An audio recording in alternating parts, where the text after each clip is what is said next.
굉장히 이 부분에서 냉소적인데 업종별 협회가 정책을 만들 수 있는 능력이 된다고 보세요? 만들 수 있느냐를 얘기한 게 아니라 만들어야 된다는 만들어야 한다는 얘기죠. 관광 전문가가 60년 넘게 한 번도 오지 않았다는 거 믿어주십니까? 반대로 업계도 이런 정치에 대해서 나랑 상관없겠지라고 하는 것보다는 관심을 갖고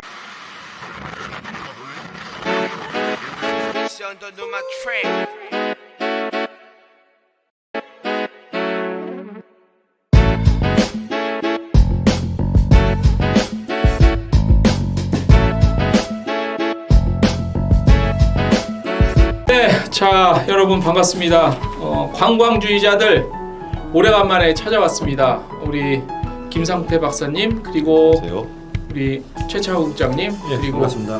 저 이정민 이렇게 또 삼총사가 또 오래간만에 찾아왔습니다. 지난 그 대통령의 역대 대통령 관광 정책 나가고 또 트렌드 나가고 조금 저희가 연말연시 좀 바빴습니다. 그래서 또 야심차게 준비한 순서로 여러분들 찾아왔습니다. 이번에 다뤄볼 좀 의제 주제는 정치력, 관광 정치력 왜 없나라는 주제로 오늘도 또 열띤 한번 토론과 학습과 좀 이야기를 한번 나눠보도록 하겠습니다. 일단 시작하기 전에 오늘 이 녹화장이 좀 기존에 했던 곳과는 좀 다른 곳입니다. 기존에 했던 곳도 좋았지만 이곳은 이제 우리 서울시에서 운영하는 서울 디지털 재단 소속의 서울 스마트 시티 센터라는 곳입니다. 자, 일단 이 공간에 대한 소개를 좀 해드렸고 자 오늘 저희가 준비한 것은 관광 정치력 왜 없나입니다.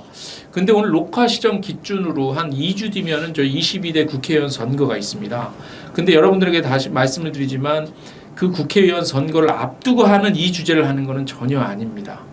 아니고 이 주제는 제가 오늘 중간에도 말씀을 드리지만 저도 이미 2019년에 이 관련한 칼럼도 썼었고 평소에 우리 박사님 그다음에 국장님도 이런 문제에 대해서 굉장히 고민을 많이 하고 안타까움을 갖고 있고 분명히 필요한 부분이라고 항상 생각을 하셨던 분들이고 저희들뿐만이 아니라 관광업계에서 조금 몸담고 계시는 분들은 아마 다 그런 생각들을 하고 계실 줄 압니다. 오늘 주제 선정 이유는 제가 일단 주저리 말씀을 드렸지만 일단 우리 또 박사님과 최국장님은 저보다 더 이쪽에 전문 인사이트를 가지고 계신 분들이기 때문에 이번 주제 선정 이유라는 질문은 조금 어색하긴 한데 이 주제를 저희가 왜 다뤄야 하는지에 대해서 일단 좀 박사님부터 좀 한 말씀 해주십시오.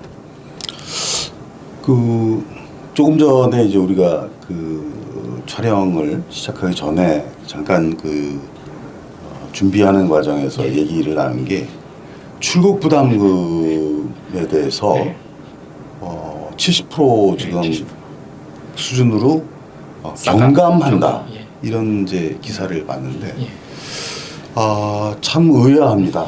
그러니까 며칠 전까지 보도에 의하면은 90몇 개 정도 되는 그 정부 부담금 중에 하필이면 국민들이 체감하지도 않고 또 이런 그 관광 부분의 재원을 이렇게 경감하는 것이 국민 체감도 안 될 뿐더러 일반 예산이 불과 몇 프로 정도고 나머지가 다 이 출국 부담금과 카지노에 일부 들어오는 재원으로 마련되어 있는 것에서 과연 이렇게 경감했을 때에 줄어드는 재원을 어떻게 채울 것인가 아니면 그냥 줄어들게 놔둘 것인가 이런 얘기가 현재 없는 이런 상황에서 이런 뉴스를 접했을 때 저희가 갖고 있는 이런 상실감, 황당함 이런 것들에 대해서 관광은 정말 정치력이 없구나 이런 걸 새삼 느끼게 되고요.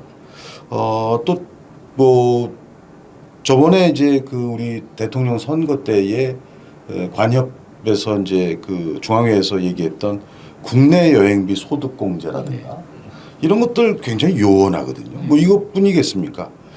문화관광부가 문화체육관광부가 되고 또 줄임말은 문체부로 이렇게 되면서 관광이란 말을 쓰지도 않고 관광실이 관광국으로 격화되는가 하면 여러 번 저번에도 얘기했다시피 국가관광전략회의라고 국무총리로 이전에 대통령 그 중심 관광 확대 회의가 네. 이렇게 그 격화되고 있고 관광진흥 비서관 자리도 없어지고 한국관광공사 60년도 넘은 이 거대 조직에 관광 전문가가 60년 넘게 한 번도 오지 않았다라는 거 믿어지십니까?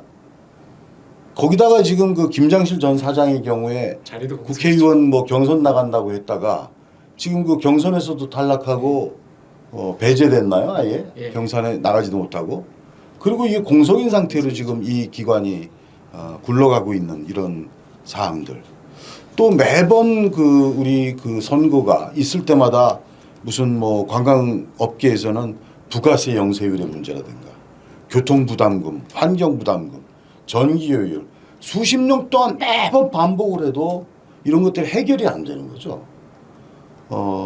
그리고 여행업법 얘기도 제가 엊그제 우리 여행에 있는 분들하고 만나서 얘기를 했지만은 2009년인가부터 이제 카타가 그렇게 뭐 기억을 카타 쪽에서는 기억을 한다고 하는데 사실은 90년대 후반부터 이게 얘기가 됐던 겁니다. 예. 왜냐하면 현재의 관광진흥법이 너무 여러 가지 주제로 또 그 조항 수가 많아서 법의 가동력이 현저히 떨어지고 또 실제로 이 80년대부터 일본은 여행업법을 독립해 두고 있었기 네, 때문에 네. 이 부분에 대한 연구 제안이 굉장히 많았어요. 90년대에도. 그래서 이런 것들도 벌써 30년 가까이 이게 그 관철되지 못하고 있다. 그래서 이런 걸 본다면은 우리가 관광 부분의 정치력을 간단하게 정의한다면 결국은 우리의 어떤 우리가 받아야 될 대우, 처우, 평가 이런 것들을 제대로 평가받는 것에 대한 관철할 능력이거든요. 그게 없다는 그런 말씀입니다. 로마인 이야기 네, 책 네. 얘기를 해주는데 거기에 이제 그런 얘기가 나와요. 그러니까 카이사르에 대해서 상당히 로마 제국에 있어서 가장 창조적인 천재다라고 평가받는 카이사르에 대해서 어떻게 평가했냐면, 그러니까 정치가랑 관료와의 차이가 무엇이냐. 정치가는 이제 국민들이 원하는 것 그리고 국민들이 어떻게 나가야 되는지에 대해서 상상을 하고 그 방향에 맞게끔 이끌어주는 게 이제 정치라고 하더라고요. 근데 현실적으로 왔을 때는 제가 보기엔 우리가 이제 정치를 어떻게 볼 거냐. 예. 뭐 인간은 정치적 동물이라는 뭐 격언도 있지만 저는 이제 뭐 좀 좁혀서 얘기하면 네. 왜 관광이 정치에 관심을 가져야 되고 왜 이걸 해야 되냐면 결론은 정책을 생산하거나 네. 그 정책에 대해서 업계나 산업계한테 좀 뭐 쉽게 얘기하면 유리한 방향으로 조율될 수 있도록 하는 게 바로 정치가 아닌가. 뭐 그러기 위해서는 뭐 정부도 있지만 뭐 입법 과정에 있는 국회 뭐 어쨌든 이런 쪽에 있어서 업계의 의견들이 개진되고 또 그래서 아까 말씀드린 대로 정책을 만들어지고 그 정책이 업계에 도움이 되는 쪽으로 이렇게 가는 게 어떻게 보면 정치다. 그래서 우리가 정치에 관심을 갖지 않으면 이제는 뭐 아까 얘기했듯이 뭐 좀 전에 말씀하셨듯이 뭐 출국 납부금처럼 네. 업계에 뭔가 이렇게 필요한 재원이라든가 이런 것들이 뭐 어떻게 또 보충이 될지는 모르겠으나 뭐 이런 부분에 대해서 좀 아쉬움을 네. 달래기 위해서는 우리가 정치에 관심을 갖고 네. 좀 더 해나가야 되지 않냐라고 생각합니다. 현재 정치적 관점에서 우리 관광 산업의 위치는 어느 정도에 와 있다라고 생각들을 하십니까? 그냥 일단 뭐 상중하, 그러니까 10이 최고로 높이 와 있다, 뭐 5가 중간이다, 1이 제일 미치다라고 하면 숫자적으로 표현하면 저는 한 2, 3 정도라고 생각을 하고, 그 현재 우리 그 관광 산업이 정치적 관점에서 위치는 좀 어느 정도 된다고 보세요? 뭐 제 생각에는 1, 2? 1, 2 예. 숫자로 표현하면. 박사님은요? 우선 우리 관광 사업체 수가 네. 작년 12월 31일부로 관광진흥법상 사업체 수가 4만 개가 넘습니다. 근데 이걸 이제 특수분류라고 해서 그 TSA 기준으로 그 문화부가 발표한 거에 따르면은 예. 관광 관련 그 사업체에는 6만 개가 넘습니다.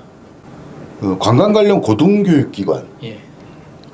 거기 그 우리 관광 그에 관한 그 연차 보고서에 지금 보면은 155개 학교에 28,600명 정도가 재학생. 그 해에 졸업한 게 10,000명이 넘습니다. 결국은 이것도 한 4만여 명. 통역 안내사가 자격증 취득자가 예를 들면 한 36,000 명 정도 되는 거고.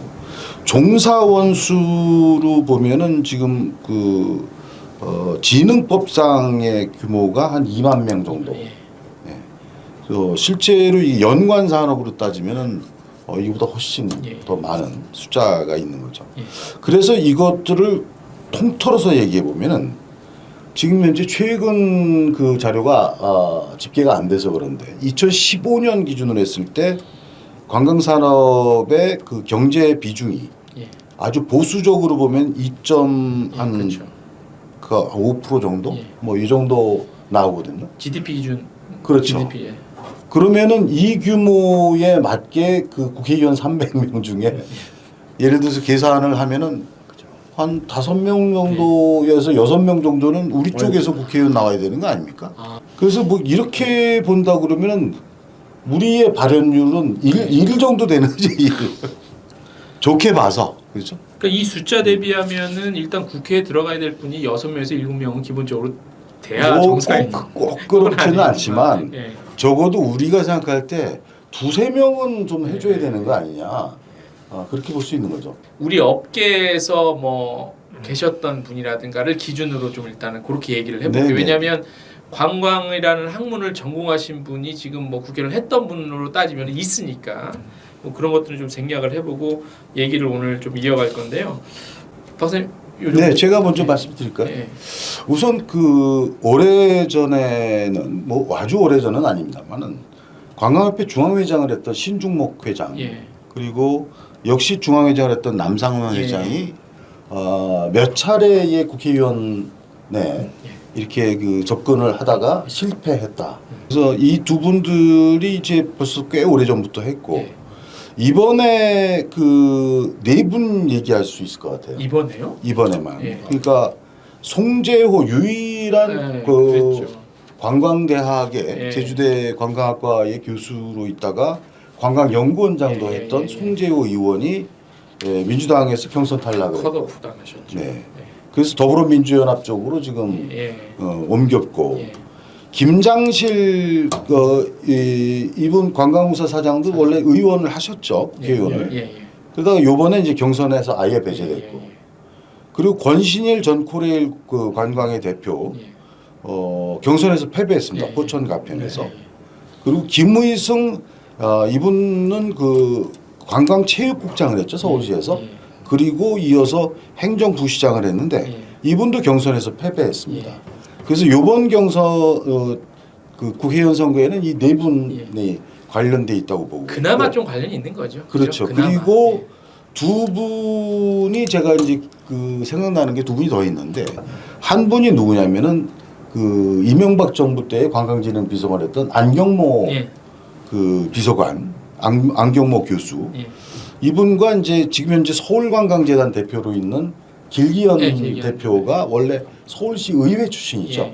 원래 관광 전공자고 학부부터 이제 그 박사까지. 그래서 이분들 전체가 전멸이다 현재로서는. 그리고 송재호 의원 아까 말씀드렸던 송 의원 같은 경우에는 그나마 문방위에 못 있고 있을 때도 그 운영인가에 있었죠. 그래서 이분이 또 하나의 그 전문 분야인 지역균형 발전 이쪽으로 있었기 때문에 관광 쪽에는 전무했다고 이렇게 보는 게 맞습니다. 그 관련해서 또 국차님이 아니 뭐 저는 그거보다는 좀 저도 생각해봤어요. 왜 여행업계가 여행업계가 아니라 관광업계가 이렇게 정치에 관심이 없거나 어떻게 보면 이렇게 뭐 정치력이 없는가 생각해 보니까 이게 나름대로 이렇게 변명일까요? 제가 한번 생각해봤어요. 업계 입장이나 이런 입장에 봤을 때는 실제로 이제 관광 산업이 한 60년대부터 어떻게 보면은 좀 성장하기 시작했잖아요. 그때 이제 뭐 일본 인바운드 그때 위주로 해서 그리고 80년대까지는 인바운드 위주로 업계 자체가 산업이 발전하다 보니까 그리고 그 당시만 해도 제가 알기로는 60년대만 해도 관광협회 회장이 상당히 뭐 장관급 인사에 파워 있는 인사들이 왔단 말이죠. 그러니까 굳이 업계가 정치력을 발휘하지 않아도 원하는 정책이라든가 원하는 지원 같은 거는 어느 정도 좀 얻어냈었다. 인바운드라는 또 그런 부분이 있었기 때문에 그러니까 거기에 좀 약간은 많이 적응돼 있는 상태다라는 생각이 들고 그러다가 이제 80년대 후반 90년대 오면서 이제 아웃바운드 시장이 확 커지면서 어떻게 보면 전체 업계가 인바운드보다는 이제 아웃바운드의 비중이라든가 또 종사자 수도 많아지게 되죠. 현재까지도 그렇게 상태인데 근데 아웃바운드의 또 특징은 뭐냐면 정부한테 인식이 안 좋습니다. 뭐 요즘도 그렇지만 가끔씩 외화 유출의 주범, 서비스 수지 적자의 원흉 이러다 보니까 최대한 업계는 조용히 가만히 있고 네. 정부가 관심이 없는 게 오히려 네. 플러스다 이런 이제 인식이 강한 거죠. 네. 이렇게 이제 지내오다 보니까 솔직히 좀 여행업계가 이런 정치력이 꼭 필요하냐, 뭐 해야 되냐라는 것들을 잘 인식하기 좀 어렵지 않았나라는 생각을 하고요. 그러던 게 이제 솔직히 말씀드리면 코로나 때 네. 약간 이제 느껴진 거죠 피부로. 네. 왜냐하면 관광을 위해서 목소리를 내주는 국회의원도 없구나. 네. 뭐 정부는 뭐 그렇고 뭐 그러면서 좀 더 이제 업계에서 약간은 좀 생각이 조금씩 바뀌지 않을까. 그리고 그걸 계기로 해서 좀 바뀌어야 되지 않을까라고 좀 생각을 해서 좀 아무래도 뭐 저는 그 업계 입장에서 좀 변명하니 네. 뭐 상황을 말씀드렸습니다. 저도 그 왜 정치력이 관광에는 이렇게 없을까? 4만 개가 넘고 6만 개에 달하는 이런 관광 사업체 수를 갖고 있는데 정치력이 없는가? 지금 그 국장님 말씀하신 사항하고 그 비슷한 내용이에요. 그러니까 사회 지도층의 관광 이해와 네. 중요도에 인식이 없는 겁니다. 예. 옛날에는 대통령이 관광에 대한 이해가 있고 네. 또 국회의원들이 있고 네. 또 고위 관료들이 그런 인식이 있었단 말이죠. 이게 없다는 것. 그리고 두 번째로는 이제 제가 구조적으로 보면 관광업계의 다수는 영세 사업체를 그렇죠. 포함한 그 중소기업에 예. 위치해 있는 겁니다. 그러다 보니까 실제로 이 정치까지 고민할 정도의 여유가 네. 없는 뭐 그런 것이 네. 있지 않느냐. 그리고 그렇다고 해서 우리가 영세 사업만 있는 건 아닙니다. 예. 예를 들면 호텔이라든가 리조트라든가 유원시설업이라든가 이런 데에는 상당한 자산을 갖고 있는 그 기업들이거든요. 그런데 문제는 이러한 기업들도 정치력을 발휘하지 않는 중요한 이유가 네. 그 그룹 내에 이 회사 관광사업체가 주력 사업이 아닌 문제. 그리고 이분들이 오너와 그 실제로 월급쟁이 사장으로서 실질적으로 이런 외부 활동에 대한 네. 권한 같은 것들을 이 대표들이 갖고 있지 못한 네. 이런 그 문제가 있고 또 이제 아까 그 영세 중소기업의 숫자가 많은 것에서 비롯된 것일 수도 있는데 협회 가입률이 지극히 저조하다. 그렇죠. 게다가 그 중에서도 상당수가 협회비를 또 안 내는. 예. 이러면은 그 당연히 이제 이런 그 정치력을 발휘할 재원 자체가 네. 없는 네. 이런 문제가 있고 또 그런 과정에서 사실은 저는 폐단이라고까지 얘기를 하는 것이 과연 대표성 있는 협회장들을 지금 뽑고 있는 구조냐. 이 사람들이 대부분 아니면은 개인들이 아름아름으로 해서 이렇게 해서 지금 협회장이 뽑히는 거냐 하는 이런 문제들. 아까 그 말씀하셨던 내용하고 일맥상통하는 건데 예전에는 협회장들이 굉장한 빚가이들이 왔던 거죠. 예. 최소한 빚가이가 은행장 정도를 했던 예. 사람이었는데 이제 그 맥이 이제 끊겼다. 예. 그 제가 이렇게 얘기하면 표현하면 좀 그렇습니다만은 지역의 관광 사업체의 대표 정도가 이제 그 중앙회를 끌고 나간다든가 뭐 하는 이 정도 수준이란 말이죠. 그래서 이런 것들의 문제 또 왜 그 업체가 협회에 가입도 안 하고 회비도 안 내고 하는 이런 문제가 있느냐. 이거는 협회의 가입에 따르는 효능감이 없는 거예요. 예. 자기네 비용이 크지도 않지만 이걸 심각하게 협회장들이나 협회가 고민해야 될 지점들이 있는데 네. 이런 부분을 안 해주는 것. 네. 그리고 구조적인 문제를 제가 하나만 더 얘기를 한다면은 저희가 60년 넘게 이 관광정책을 추진해 오면서 다른 분야보다도 현저하게 떨어지는 게 뭐냐면 관광 관련 단체와 기관 수가 턱없이 부족합니다. 예. 그 예술단체라든가 뭐 무슨 그 체육단체나 이런 우리 같은 문화부 안에서도 보더라도 이런 쪽이 갖고 있는 수천 개, 수만 개의 어떤 이런 그 기관 단체들이 우리는 별로 없어요. 관광공사하고 일부 지역에서 일어난 DMO 정도 네. 수준. 그리고 뭐 연구원, 그 다음에 몇 개의 불과한 협회. 예. 이 정도가 전부라는 거죠. 그래서 이런 것들로 봤을 때 이런 구조적인 문제 같은 것들이 앞으로 우리의 방향을 또 이렇게 보여주기도 한다 이렇게 보겠습니다. 알겠습니다. 그 구조적 문제 말씀해 주신 것 중에서 관련한 어떤 그 뭐 협회라든가 단체가 더 필요하다고 하셨는데 그러면 어떤 부분에 좀 더 필요한지는 제가 좀 이따가 저기 박사님 요거 좀 더 자세히 좀 말씀해 주시면 좋을 것 같고 협회 같은 것들 가입했을 때 효능감이 없다. 뭐 실제로 지금도 나오는 얘기고 그다음에 예전에 비해서는 많이 그래도 좀 개선이 된 부분이 없지 않아 있는 것 같아 보여요. 근데 이 얘기는 우리 국장님이 옆에 계셨으니까 국장님이 이 토론회에서 그런 얘기를 다 해주셔야 됩니다. 그게 이제 참 뭐 네. 닭이 먼저냐 달걀이 먼저냐 문제인데 네. 아까 이제 정치력을 가지려면 그 토대가 있어야 되고 네. 거기에 뭐 흔히 얘기하는 그 상부 구조로서 협회가 네. 역할을 해야 되는 게 이제 원론적인 네.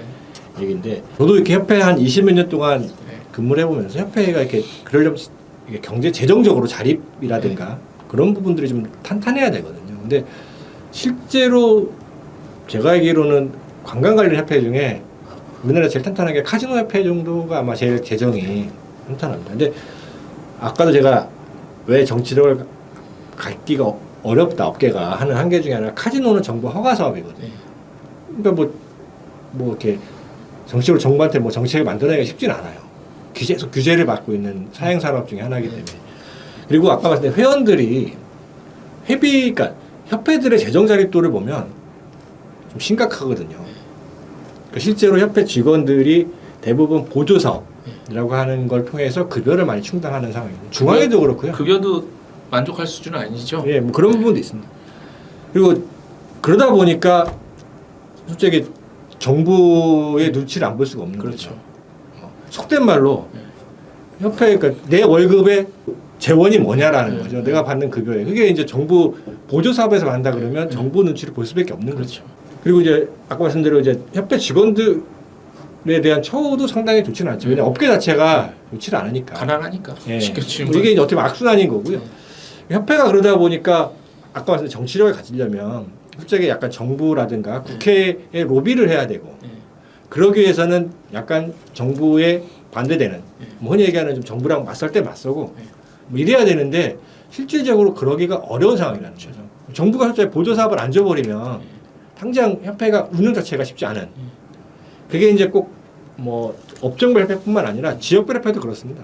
제가 알기로는 지역별 협회 재정도 회비로 인해서 100% 운영되는 협회는 아마 거의 없다고 보고요. 네. 업종별 협회 중에서도 아마 제가 알기로는 일부 협회는 아마 뭐 회비로 네. 상당 부분 운영은 되겠지만 또 그런 협회는 또 정치력을 또 갖기가 쉽지는 않은 상황이죠. 규모가 크지 않기 때문에. 이게 예. 말씀하신 대로 아마 협회도 협회의 문제지만 또 업계 자체도 이게 말씀드린 재원을 좀 더 이렇게 해줘야 되는데 제가 예로 말씀드리면 실제로 업계분들은 협회가 정부 사업 많이 하길 원해요. 왜냐하면 내가 회비를 좀 덜 내기 위해서. 그러니까 그러면서 이게 또 정부나 뭐 필요한 거는 또 하길 원해. 그러니까 이게 약간은 좀 모순이 되는 거죠. 근데 이게 또 뭐 이게 나중에 얘기하지만 이게 그 협회의 좀 구조적인 문제들, 그러니까 간협 중앙의 지금 약간 구성 문제랑도 연관이 되어 있는데 이게 이제 지역별하고 업종별하고 서로 얽혀 있어서 이게 짜임새 있게 맞춰지면은 실제로 모든 사업, 그러니까 아까 6만 개 사업장, 4만 개 사업장들을 커버하면서 회비를 다 받을 수 있는 방안을 정굴해야 되는데 이게 약간은 협회들 간의 이해 충돌 이런 문제 때문에 오히려 이게 뭐 흔히 얘기하는 시줄 날줄대로 얽히는 게 아니라 구멍이 생기다 보니까 업체 입장에서는 굳이 뭐 내가 내야 되느냐. 예를 들어서 서울에 있는 업체가 서울시 관광협회도 회원을 가입을 해야 되고 그렇죠. 뭐 여행사면 여행협회도 가입을 해야 되고 만약에 호텔이다 그럼 반대로 호텔협회도 가입을 하고 또 서울시 관광협회도 가입을 할 수가 있거든요. 네, 그렇죠. 뭐 어떻게 보면 그러니까 두 개 다 내야 되는데 업체 입장에서는 두 개 다 되게 싫은 거죠. 그리고 그렇게 낼 만큼 뭐 내가 혜택이 있냐. 예. 그러니까 이런 부분들이 있는 거죠. 그래서 우리가 이런 부분을 좀 제도화하지 않는 이상은 현실적으로 하기 어렵다. 그리고 뭐 더 나아가서는 흔히 얘기하는 지금 국회, 그러니까 업종들을 대표해서 뭐 국회 흔히 얘기하는 뭐 정치력이 있는 업종들 이런 데 보면 힘이 있고 또 약간은 뭐 이렇게 얘기하기 뭐합니다만은 좀 뭐 권한이 있죠. 업체들에 대해서. 뭐 예를 들어서 변호사 협회 같은 경우에는 뭐 변호사 등록을 해야 된다든가 뭐 의사협회도 마찬가지겠죠. 이게 약간은 그분들은 의사가 되기 과정부터 워낙 끈끈하게 네트워크가 되어 있는 부분도 있지만 좀 이런 것들, 그러니까 좀 협회가 뭔가 좀 끌고 갈 만한 이렇게 업계를 끌고 갈 만한 뭔가 이게 그게 제도적으로 되지 않는 이상은 제가 보기에는 뭐 당분간은 이 정치력을 갖기가 좀 쉽지는 않을 것 같다는 생각이 듭니다. 자 보세요. 제가 제 생각을 말씀드릴게요. 자 방금 말씀주신 변협이나 의협 같은 경우는 힘이 세잖아요. 그나마 우리나라에서 대표적으로 힘이 제일 센 협회인데, 자 우리가 흔히 상식적으로 사회 지도층 또는 공부 열심히 잘해갖고 뭐 잘 먹고 잘 사는 힘 있는 두 대표적인 요 뭐 협회 단체인데, 우리 관광업계가 이 지경, 이 수준까지는 갈 수는 없잖아요. 지금 상황도 이런데 아까 우리 박사님께서 말씀해 주신 것처럼 지금 부족하다. 그죠? 그럼 여기서 더 얼마나 필요하며 있어야 되는 것들은 또 무엇인가?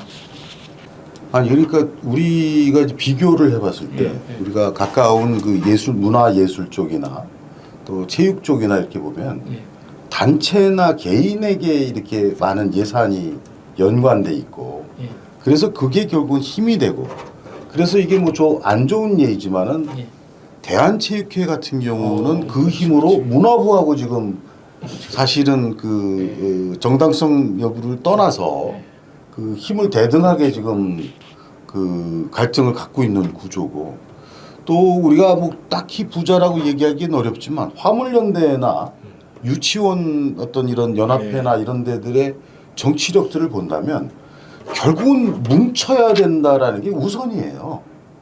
지금 현재 무슨 이렇게 4만 개가 넘는 관광진흥법상만으로도 이렇게 해서 이 정도의 정치력과 조직력밖에 안 나오는 거를 이상하게 생각해야 됩니다.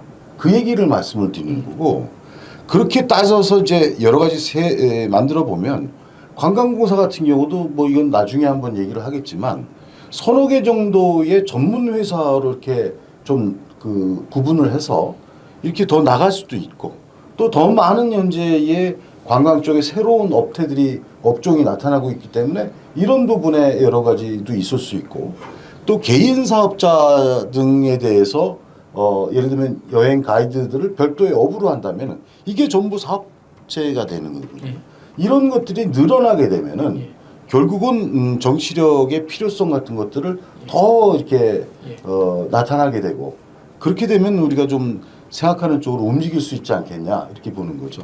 그러니까 규모는 작지만 현재 우리 업계에도 그 랜드사들의 모임들이 있잖아요. 작은 모임. 근데 일단 규모 자체도 작고, 솔직히 말씀드리면 랜드사 모임이 만나서 주기적으로 만나서 회의 같은 걸 하긴 하지만 뭐 회의 끝나면 술 먹고 이제 뭐 헤어지는 분위기인데, 뭐 그게 크든 작든 그런 업종들이 좀 더 만들어야 될 필요성에 대해서, 그러니까 이런 필요성 부분에 불을 지피는 계기가 없었다는 얘기입니다. 불을 지피는. 그러니까 이런 필요성 같은 경우는 우리 지금 현재 관광주의자들이 지금 처음으로 공식적으로 얘기를 하는 거고, 이거를 시발로 해서 우리가 좀 그러한 정치적 부분을 고민하고 그러한 방법들을 찾아나가는 그런 시작이 되길 바라는 거죠. 그 문제가 잘 지금까지 안 이루어진 이유 중에 하나가, 여러 가지 중에 하나는 이런 거라고 저는 또 생각을 합니다. 예를 들어서 말씀하신 뭐 대한체육회도 있었고 하다못해 대한노인회도 힘이 있고,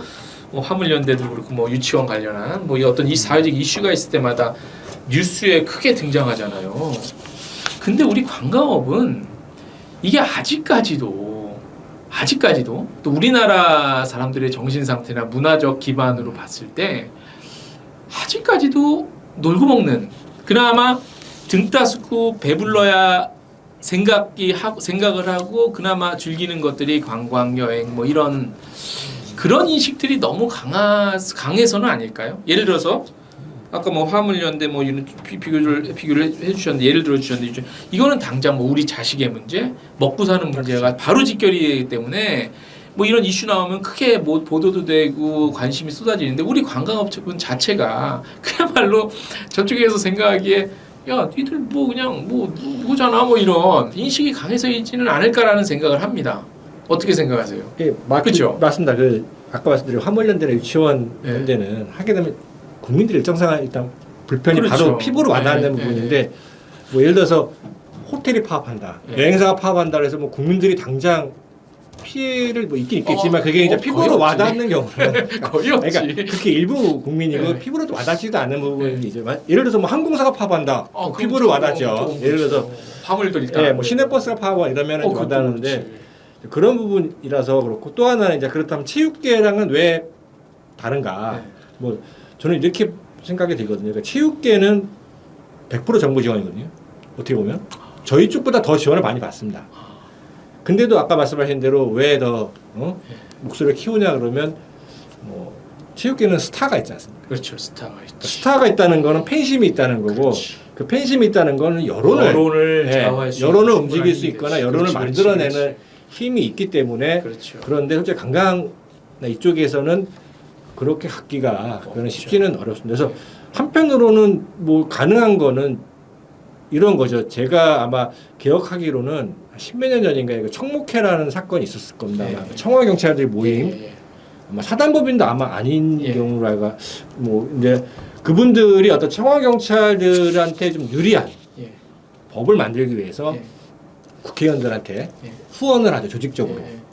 수백 명이 뭐 50만 원씩 100만 원씩 그래서 그런 것들을 입법화하거나 입법 과정에서 계속 예. 뭐 좀 이끌어가는데 솔직히 저는 이 관광업종 산업종에서 예. 그런 노력들을 솔직히 한 번도 한 적은 없는 것 같거든요. 네. 그러니까 이번 코로나 때도 솔직하게 제가 뭐 중간에 뭐 그렇지만 코로나 때도 국회의원들 만나면 다 해주겠다 그러죠.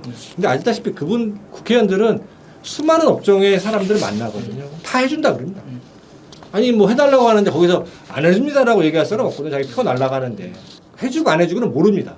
근데 실제로 그게 해주는 게 국회의원들이 관심 갖고 해줘야 되는데 또 하나는 이제 아까 박사님께서 말씀하셨듯이 이제 우리 대기업들 호텔 리조트하고 대기업들 같은 경우는 뭐 어떻게 보면 대관 업무라고 하는 걸 어떻게 하느냐면 아마 제가 알기로는 뭐 그룹에서 뭐 예를 들어서 몇 명씩 차출을 해서 뭐 예를 들면 여의도에 사무실을 둡니다. 그리고 그 사람들이 하는 게 뭐냐면 자기네 계열사에 관련된 모든 상임위의 위원들을 관리를 하거든요.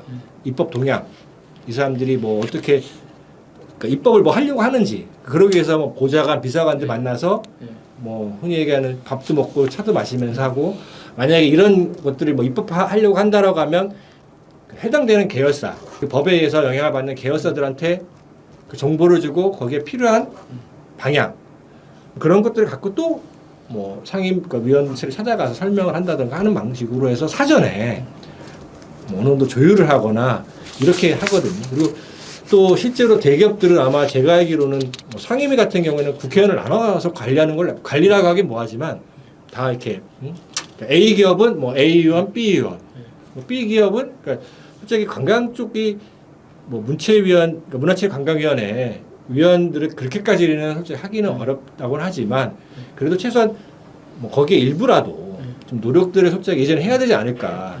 그러니까 우리가 국회의원들이나 이런 분한테 후원하는 자체가 그건 문제 없습니다. 그건 적극적으로 합법적으로 하는 거니까. 그리고 하면서 그러니까 요구를 해야 이게 어떻게 보면 효과적인 거지. 뭐 국회의원들한테 뭐 만나서 얘기하면 얘기만 했다 그래서 그게 물론 뭐 해주시는 국회의원도 있지만 그게 제가 뭐 경험칙상은 뭐 업계가 후원을 해주면서 해달라는 거와 그냥 해달라는 거는 아마 국회의원들이 느끼는 좀 부담이 다르지 않을까. 뭐 저희도 일을 할 때 월급을 많이 주면서 하라 그러면 열심히 하지 않습니까? 근데 월급을 많이 안 주면서 하라 그러면 솔직히 뭐 아무래도 좀 관심도가 떨어지듯이 이제 업계도 솔직히 뭐 자본주의 사회에서 그런 것들을 이제 인식을 하고 뭐 그런 방향으로 이제 가면서 정치력을 키우지 않으면 업계가 원하는 아까 얘기한 뭐 제도 개선이라든가 정책들이 나오기가 쉽지는 않을 것 같다는 생각이 합니다. under my track.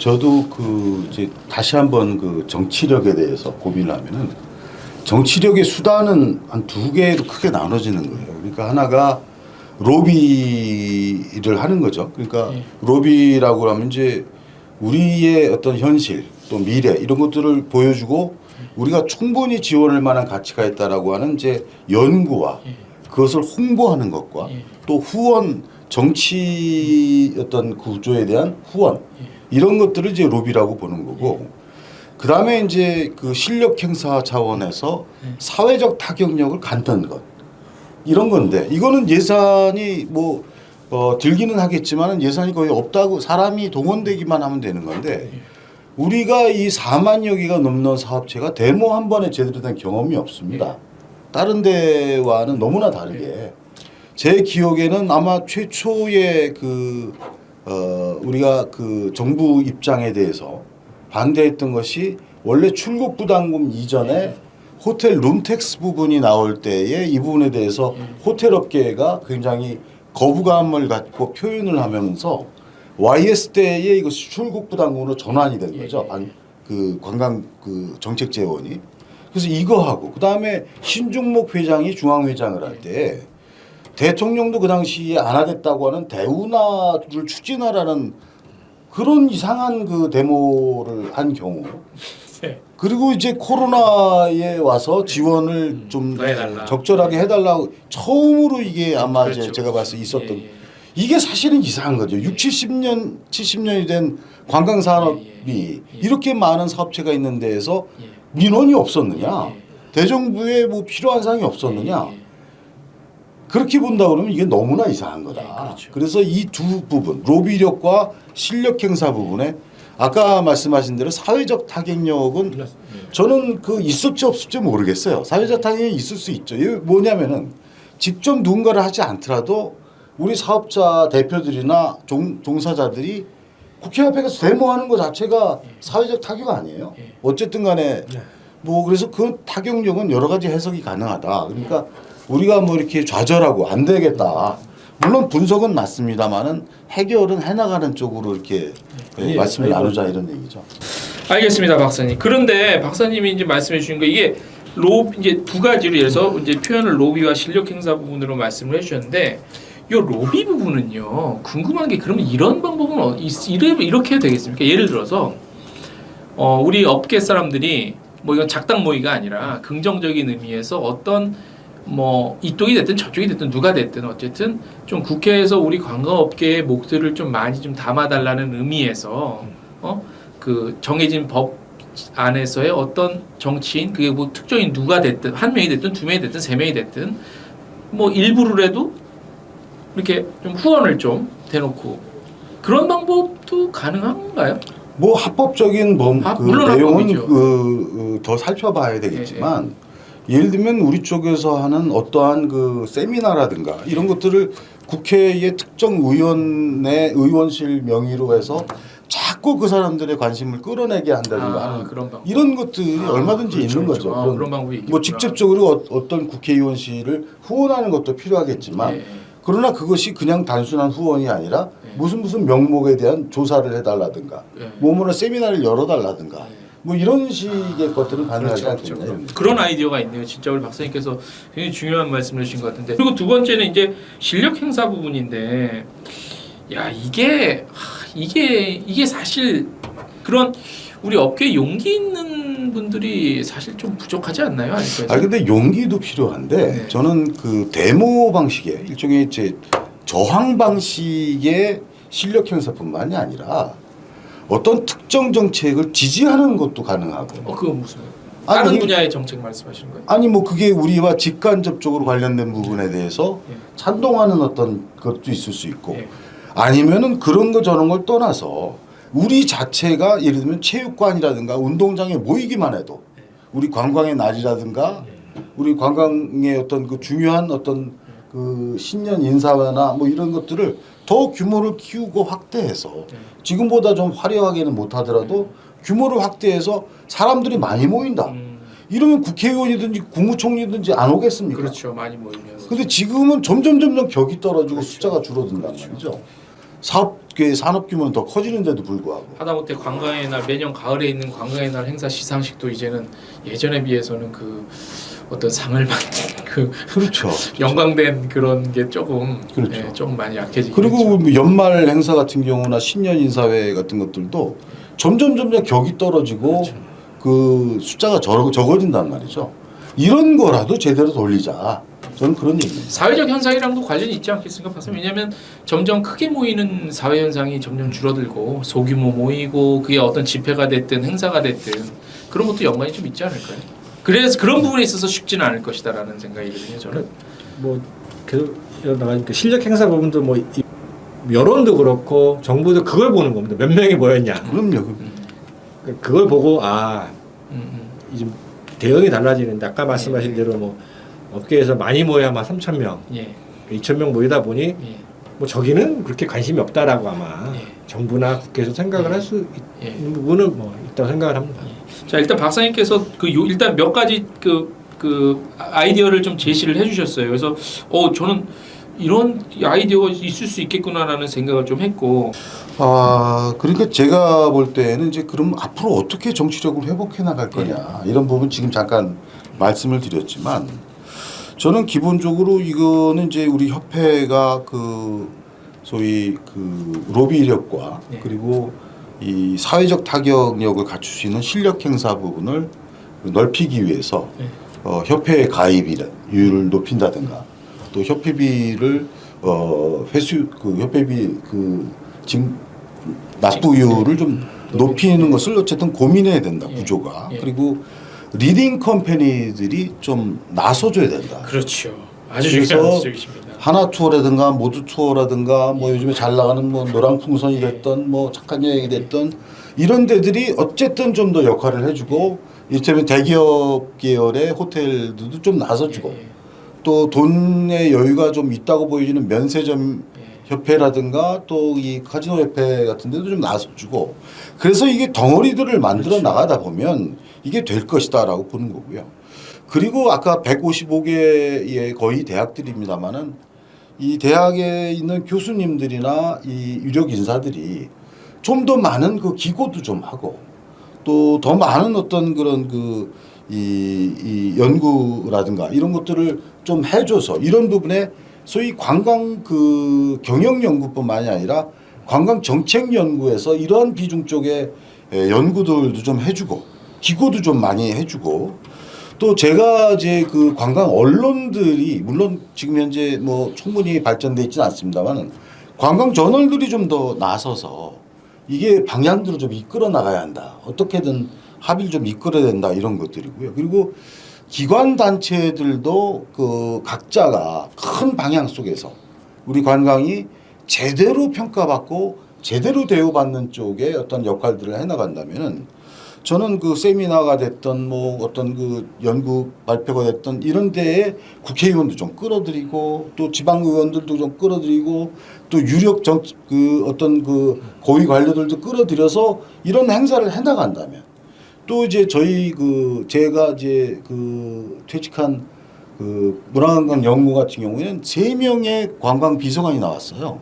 문화비서관 2명에 관광비서관 1명이.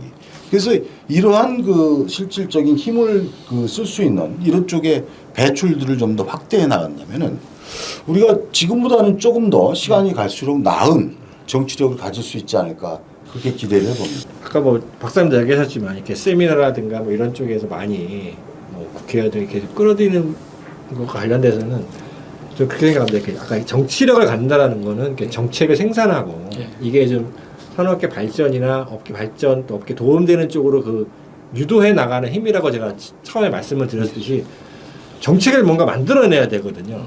근데 솔직하게 말씀드리면 이제 그런 걸 그럼 누가 만들 것인가? 네. 좀 원래는 협회들이 좀 만들어내는 게 맞죠. 물론 완벽한 정책은 아니더라도 기본 틀을 그거는 이제 정책을 논의하는 과정에서 살이 붙고 하듯이만 기본 뼈대는 이제 협회 쪽에서 만들어야 되는데 지금 협회나 이런 쪽에서 그걸 만들기가 그러니까 정책을 만들어낼 수 있는 기능이라든가 역량이 지금 되느냐는 안 솔직히 되지. 안 되거든요. 그리고 이게 이제 아까 이제 상부 구조를 협회로 제가 말씀을 드렸는데 이게 지금 뭐 얘기하다 보면 정치력을 얘기하다 보면 이제 뭐 당연히 협회 얘기를 안 할 수가 네. 없는데 지금 중앙에 보면 지역별 업종별 협회로 네. 구성이 되어 있는데 그러니까 이게 저도 중앙회를 찾아봤어요. 이게 중앙회라는 이름을 쓰는 게 다 있어요 업종마다. 네, 네. 저축은행 중앙회, 신흥근데 그 중앙회 개념은 당연히 지역의 협회들이 모인 중앙이거든요. 중앙대 지역의 개념이거든요. 철학적으로. 근데 이상하게 관광협회는 이게 그러니까 관광협회 중앙회는 뭐 서울시협회, 뭐 각 시도협회가 모이는 게 맞는데 그 시도협회 안에는 또 시군구협회가 어떻게 보면 모이는 게 맞는데 또 업종협회가 들어가 있다. 반은요. 그러다 보니까 이게 뭐 원래는 뭐 분할해서 통치하라 그러는데 이거 오히려 섞어놔서 통치하는 것 같은 느낌이 들고 이게 이제 생각은 지금 업종별 그렇게 지역별 협회가 어쨌든 공존할 수밖에 없다라고 하면 저는 뭐 제 생각에는 정책은 업종별 협회가 만들고 이 정책에 대한 집행이나 이런 것들은 이제 지역별 협회에서 원래는 지금 하는 게 맞거든요. 왜냐면 요즘은 법뿐만 아니라 지방자치시대이기 때문에 지방시 그러니까 뭐 조례나 이런 거에서도 좀 다르거든요. 그래서 좀 이렇게 역할을 분담을 해야 되고 또 그러니까 업종별과 지역별이 어떻게 보면 뭐 수학적으로는 X축과 Y축이라고 하면 네. 그 접점에 이제 중앙회가 있어서 역할을 균형을 잡아줘야 되거든요. 네.